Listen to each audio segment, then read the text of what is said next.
చాలా రోజులుగా బీజేపీ పార్టీకి రాష్ట్ర అధ్యక్షుడు ఎవరైతే బాగుండన్నటువంటి చర్చ జరుగుతున్నటువంటి తరుణంలో ఒక కీలకమైనటువంటి పరిణామం చోటు చేసుకున్నటువంటి తరుణంలో బీజేపీ పార్టీ అధినాయకత్వం మరి రాష్ట్ర అధ్యక్షుడిగా బండి సంజయ్కి పగ్గాలు అప్పగించినట్టయితుంటే రాష్ట్రంలో రానున్నటువంటి రోజులలో బీజేపీ పార్టీకి భవిష్యత్తు ఉంటుందని చెప్పేసి భావిస్తుంది. సో ఇప్పటికి భవిష్యత్తు లేదా అంటే ఒక పక్కన మొన్న జరిగినటువంటి ఎన్నికలను కనుక మనం చూస్తే చాలామంది బీజేపీ పార్టీకి సంబంధించినటువంటి నేతలు కావచ్చు, కాంగ్రెస్ పార్టీకి సంబంధించినటువంటి వ్యక్తులు కావచ్చు, సో సామాన్యమైనటువంటి ప్రజలు కావచ్చు, సో బండి సంజయ్ సంబంధించినటువంటి నాయకత్వాన్ని కాదని అక్కడ కిషన్ రెడ్డికి రాష్ట్ర పగ్గాలు అప్పగించడం వల్ల కొన్ని బీజేపీ పార్టీకి సీట్లు తగ్గినాయి అనేది ప్రధానంగా వినపడుతున్నటువంటి చర్చ. సో ఎవరు అవునన్నా కాదన్నా ఇదే నిజం. చాలా రోజులుగా బీజేపీ పార్టీని జనాల్లోకి తీసుకెళ్లేందుకు బండి సంజయ్ పడినటువంటి శ్రమ అంతింత కాదు. సో చాలా కేసులైనాయి, చాలా ప్రజల్లోకి అగ్రెసివ్గా వెళ్ళడం జరిగింది. ఒక పక్కన హిందుత్వ భావజాలం కావచ్చు, ప్రభుత్వం అలాగే కాంగ్రెస్ పార్టీ వ్యవహార శైలి పట్ల తనదైనటువంటి శైలిలో విరుచుకుపడ్డటువంటి వ్యక్తిగా బండి సంజయ్కి ఖచ్చితంగా పేరుంది. సో అనూహ్యంగా దాంట్లో ఎన్నికల ముందు బండి సంజయ్ని కాదని అక్కడ కిషన్ రెడ్డికి ఇవ్వడం వల్లనే బీజేపీ పార్టీ 8 స్థానాలకు మాత్రమే పడిపోయింది. లేకపోతే ఓ 20-25 స్థానాలు కనుక వచ్చినట్టయితుంటే బీజేపీ పార్టీ రాష్ట్రంలో చక్రం తిప్పేటువంటి స్టేజ్లో ఆ పార్టీ ఉండేది అనేది అందరి భావన. సో మరి ముఖ్యంగా మరోసారి ఢిల్లీలో ఉన్నటువంటి పెద్దలు బీజేపీ పార్టీ అగ్రనాయకత్వం నడ్డా కావచ్చు, అమిత్ షా కావచ్చు, ప్రధాని నరేంద్ర మోడీ గారు సో తెలంగాణ రాష్ట్రాన్ని ఏ విధంగానైనా రానున్నటువంటి రోజులలో ఖచ్చితంగా కూడా కాషాయమయం చేయాలన్నటువంటి ప్రయత్నం చేస్తున్నట్టుగా మొన్న అమిత్ షా చేసినటువంటి చిట్ చాట్లో మనకు ఖచ్చితంగా అదే విషయం బహిర్గతం అవుతూ ఉన్నది. అంటే రానున్నటువంటి రోజులలో ఏ పార్టీతోటి పొత్తు లేకుండా బీజేపీ పార్టీ సొంతంగా పోటీ చేసి తెలంగాణ రాష్ట్రాన్ని వాళ్ళ ఖాతాలో వేసుకోవాలన్నటువంటి ప్రయత్నం చేస్తూ ఉంది. అందుకోసమని చెప్పేసి బీజేపీ పార్టీ రాష్ట్ర అధ్యక్షుని విషయంలో, రాష్ట్ర అధ్యక్షుని ఎంపిక విషయంలో చాలా కసరత్తులు చేస్తూ ఉన్నది. ఒక పక్కన కులాల వారీగా, మరో పక్కన సీనియర్లను, మరో పక్క ఆర్ఎస్ఎస్ వాదాన్ని, సో ఈ 3 సంబంధించినటువంటి వాటిని పరిగణలోకి తీసుకొని ఎవరైతే బాగుంటుంది, రాష్ట్రంలో ఒక పక్కన బీసీ వర్గీకరణ కావచ్చు, బీసీలకు సంబంధించినటువంటి కులగణన కావచ్చు, బీసీల రిజర్వేషన్లు కావచ్చు, బీసీలకు రాజకీయపరమైనటువంటి వాటా దక్కట్లేదు. సో అందుకని చెప్పేసి బీసీలంతా గొంతెత్తి నిలదీస్తూ ఉన్నారు, మాకు అన్నిట్లలో మా వాటా మాకు దక్కాల్సిందంటూ. సో దీన్నే, ఈ సెంటిమెంట్నే వాడుకొని మరోసారి బీసీ అస్త్రాన్ని ఉపయోగించి అక్కడ ఒక పక్కన బండి సంజయ్ కనుక పగ్గాలు అప్పగించినట్టయితుంటే మా పార్టీ బీసీల పార్టీ అని చెప్పేసి చెప్పుకునేందుకు బండి సంజయ్ని మరోసారి రంగంలోకి దింపేందుకు, బండి సంజయ్కి రాష్ట్ర పగ్గాలు అప్పగించేందుకు కేంద్ర అధిష్టానం సిద్ధమవుతా ఉన్నది. మరి నిజంగా బండి సంజయ్ కేంద్ర సహాయ మంత్రిగా కొనసాగుతూ ఉన్నాడు కదా, మరి బండి సంజయ్ని రాష్ట్రానికి మాత్రమే పరిమితం చేస్తే మరి బండి సంజయ్ మరి సగ్దుగా ఉంటాడా, సైలెంట్గా ఉంటాడా అంటే ఖచ్చితంగా సైలెంట్గా, ఎందుకంటే పార్టీ బాధ్యతలు అప్పగించిన తర్వాత ఎవరైనా కానీ శిరస వహించాల్సిందే. దాంట్లో భాగంగానే బీజేపీ పార్టీ రాష్ట్ర అధ్యక్షుడిగా పగ్గాలు చేపట్టేందుకు బండి సంజయ్ ఎప్పటి నుంచో సిద్ధమై ఉన్నాడు.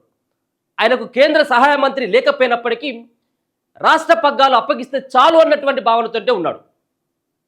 అందుకోసమని చెప్పేసి ఒక పక్కన ఈటల రాజేందర్ దగ్గర నుంచి తీవ్రమైనటువంటి పోటీ ఉన్నప్పటికీ దాంట్లో చాలామంది, ఒక పక్కన అరవింద్ కావచ్చు, డీకే అరుణ కావచ్చు, రఘునందన్ రావు కావచ్చు, ఇటువంటి హేమాహేమీలందరూ కూడా పోటీ పడుతూ ఉన్నటువంటి తరుణంలో మరోసారి బండి సంజయ్నే తెర మీదకి తీసుకుని వస్తే బీసీ సెంటిమెంటు కలిసి వస్తుంది. మరో పక్కన గతంలో ఏ విధంగానైతే పార్టీ కోసం అగ్రెసివ్గా ఆయన జనాల్లోకి వెళ్ళిండో ఆ తీరుగా ఆయనని మరోసారి పాదయాత్రకి సిద్ధం కావాలన్నటువంటి ఆ భావనతోటి కేంద్ర అధిష్టానం బండి సంజయ్కి పగ్గాలు అప్పగించేందుకు ప్రయత్నం చేస్తూ ఉన్నది. దానికోసం ఇప్పటికే చర్చలు జరుపుతున్నట్టుగా తెలుస్తూ ఉన్నది.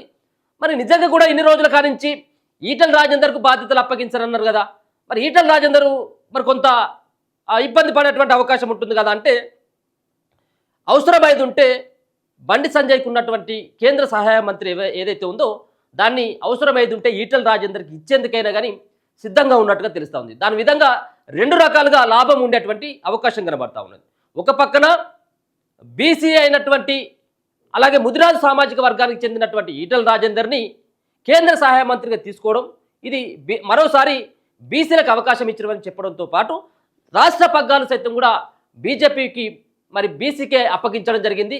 దాని తర్వాత బీసీ ఒకవేళ కనుక రాష్ట్రంలో అధికారంలోకి వస్తే బీసీనే ముఖ్యమంత్రి చేస్తామని చెప్పేసి గతంలో బీజేపీ పార్టీ హామీ ఇచ్చినటువంటి, అంటే బీసీల కోసం మాత్రమే ఇలా బీజేపీ పార్టీ ఉంది, ఏ పార్టీ లేదని చెప్పేసి చెప్పేటువంటి సంకేతాలు ఇచ్చేందుకు మరి అధిష్టానం అంతా కూడా కసరత్తులు చేస్తూ ఉన్నది. అంతేకాకుండా బండి సంజయ్కి ఇవ్వడానికి మెయిన్ కారణం ఏంటిదంటే మొన్న రిజల్ట్స్ రావడం జరిగింది. ఒకటి గ్రాడ్యుయేట్ సంబంధించినటువంటి ఎమ్మెల్సీ, మరొకటి టీచర్ ఎమ్మెల్సీ. సో ఈ రెండు ఎమ్మెల్సీల్లో బీజేపీ పార్టీ ఘనమైనటువంటి విజయం సాధించడం జరిగింది. దీంట్లో బండి సంజయ్ గారి యొక్క పాత్ర ఎక్కువ అని చెప్పేసి అందరూ అనుకుంటున్నటువంటి విషయం. ఎందుకంటే అది కరీంనగర్ కేంద్రంగా జరిగినటువంటి కరీంనగర్, ఆదిలాబాద్, నిజామాబాద్, మెదక్లో జరిగినప్పటికీ ఎక్కువ ఓట్లు కరీంనగర్, ఉమ్మడి కరీంనగర్ జిల్లాలోనే ఉన్నటువంటి పరిస్థితి. అందుకని చెప్పేసి బీజేపీ పార్టీ ఉత్తర తెలంగాణలో బలంగా ఉన్నటువంటి తరుణంలో అదే ఉత్తర తెలంగాణ నుంచి ప్రాతినిధ్యం వహిస్తున్నటువంటి బండి సంజయ్కి పార్టీ పగ్గాలు అప్పగిస్తున్నట్టయితే ఖచ్చితంగా పార్టీ ఇంప్రూవ్ చెందుతుందని చెప్పేసి భావిస్తూ ఉన్నారు. కార్యకర్తలు సైతం కూడా, సామాన్యమైనటువంటి బీజేపీ కార్యకర్తలు సైతం కూడా బండి సంజయ్ నాయకత్వంలో పనిచేసేందుకు సిద్ధంగా ఉన్నట్టుగా తెలుస్తూ ఉంది. ఇదే ఊపులో ఇప్పుడున్నటువంటి రెండు ఎమ్మెల్సీలని బీజేపీ పార్టీ ఖాతాలో వేసుకున్నటువంటి తరుణంలో ఖచ్చితంగా బీజేపీ పార్టీ అధ్యక్షుడిగా బండి సంజయ్ని బరిలోకి దింపి మరి బీజేపీ పార్టీ బీసీల యొక్క మనసులను దోచుకోవాలన్నటువంటి ప్రయత్నం చేస్తూ ఉన్నది. దాంట్లో భాగంగా కేవలం బండి సంజయ్ పేరే కాదు, డీకే అరుణ్ పేరు కూడా ఒక పక్కన ప్రస్తావిస్తూ ఉన్నారు. రెండో విషయానికి వచ్చినటువంటి తర్వాత ఆల్మోస్ట్ ఇప్పుడు కిషన్ రెడ్డి బాధ్యతలు ఉన్నాడు కాబట్టి మళ్ళీ ఇంకొక రెడ్డికో మళ్ళీ అగ్రవర్ణాలకు ఇచ్చేటువంటి ఉద్దేశం ఉన్నట్టయితే ఉంటే అక్కడ డీకే అరుణ్ లేకపోతే రఘునందన్ రావుకు బరిలోకి రఘునందన్ రావునైనా కానీ ఎవరినైనా ఎంపిక చేసి ఎన్నికల కంటే ముందు, అంటే ఒక 2 సంవత్సరాల తర్వాత మళ్ళీ బీసీని ఏమైనా రాష్ట్రంలో బీసీ అభ్యర్థికి ఏమైనా రాష్ట్ర పగ్గాలు అప్పగిస్తారా లేదనేది అయితే చూడాలి. కానీ ఇప్పటివరకు అయితే మాత్రం బండి సంజయ్ గారి యొక్క ఆధ్వర్యంలోనే ఖచ్చితంగా కూడా మరి ఈ సంబంధించినటువంటి ముందడుగు వేయాలన్నటువంటి ప్రయత్నం, దాంతోపాటు రానున్నటువంటి స్థానిక ఎన్నికలు, మరో పక్కన మున్సిపాలిటీ ఎన్నికలు ఏవైతే ఉన్నాయో ఇదే సందర్భంలో ఈయన అధ్యక్షతగా ఉండి ఎన్నికలకు వెళ్ళినట్టయితే కాస్త బీజేపీ పార్టీకి కొంత అనుకూలంగా ఉండేటువంటి అవకాశం ఉంటుంది. కాబట్టి బీజేపీ పార్టీ అతి త్వరలో, అంటే ఈ స్థానిక సంస్థల ఎన్నికలు రాకముందుకే మరి బీజేపీ పార్టీ రాష్ట్ర అధ్యక్షుడిగా బండి సంజయ్ని ఖచ్చితంగా ఆయన యొక్క అభ్యర్థిత్వాన్ని ఖరారు చేసేటువంటి పనిలో బీజేపీ పార్టీ అగ్రనాయకత్వం అంతా ఉన్నది. గతంలో బీజేపీ పార్టీ అధ్యక్షుడిగా పనిచేసినటువంటి అనుభవం ఉంది కాబట్టి మరోసారి ఆయన యొక్క అనుభవానికి మరి ఇప్పుడు అధ్యక్ష బాధ్యతలు మరోసారి అప్పగించినట్టయితే పార్టీ రానున్నటువంటి రోజులలో పటిష్టంగా తయారయ్యేటువంటి అవకాశం ఉంటుంది. ఇప్పుడే చూస్తూ ఉన్నాం, మొన్న జరిగినటువంటి ఎమ్మెల్సీ ఎన్నికల్లో కాంగ్రెస్ పార్టీ ఒకటే అభ్యర్థిని నిలబెడితే బీఆర్ఎస్ పార్టీ కనీసం అభ్యర్థి కూడా లేనటువంటి పరిస్థితి. అంటే ఇప్పుడు రాష్ట్రంలో అధికార పార్టీకి మరి ప్రత్యామ్నాయంగా, అంటే మరో పక్కన రెండవ దానికి ప్రతిపక్షంగా పోరాడేటువంటి పార్టీ ఇక్కడ బీజేపీ పార్టీ దానికి ప్రత్యామ్నాయంగా ఉంది. ఈ బీఆర్ఎస్ పార్టీ కాదు అన్నటువంటి భావనకి ప్రజలందరూ కూడా వస్తున్నటువంటి తరుణంలో పక్కగా బీజేపీ పార్టీలో చాలా ఏళ్లుగా పనిచేస్తున్నటువంటి వ్యక్తి, ఆర్ఎస్ఎస్ భావజాలం ఉన్నటువంటి వ్యక్తి అయినటువంటి బండి సంజయ్కి అప్పగించాలన్నటువంటి ప్రయత్నం చేస్తూ ఉన్నారు. ఇక ఈటెల రాజేందర్ విషయానికి వచ్చిన తర్వాత సో బలమైనటువంటి సామాజిక వర్గం నుంచి ఉన్నప్పటికీ కూడా ఆయన కమ్యూనిస్టు భావజాలం, సో దాంట్లో ఆర్ఎస్ఎస్ భావజాలం ఉన్నటువంటి వ్యక్తులకే పార్టీ పగ్గాలు అప్పగిస్తారు, పార్టీలో ఎక్కువ ప్రయారిటీ ఇచ్చేటువంటి అవకాశం ఉంటుంది అన్నటువంటి భావనతో బీజేపీ పార్టీ ఉంటుంది. కాబట్టి ఖచ్చితంగా ఇప్పుడు ఈటెల రాజేందర్కి ఒకవేళ కనుక కేంద్ర సహాయ మంత్రి బండి సంజయ్కి ఉన్నటువంటి పదవిని ఈటెల రాజేందర్కి ఇచ్చి దాని తర్వాత ఇక్కడ రాష్ట్రంలో కిషన్ రెడ్డి ఆయన బాధ్యతల నుంచి వైదొలిగిన తర్వాత ఇక్కడ బండి సంజయ్కి ఆ పగ్గాలు అప్పగించాలన్నటువంటి ప్రయత్నం చేస్తూ ఉన్నది.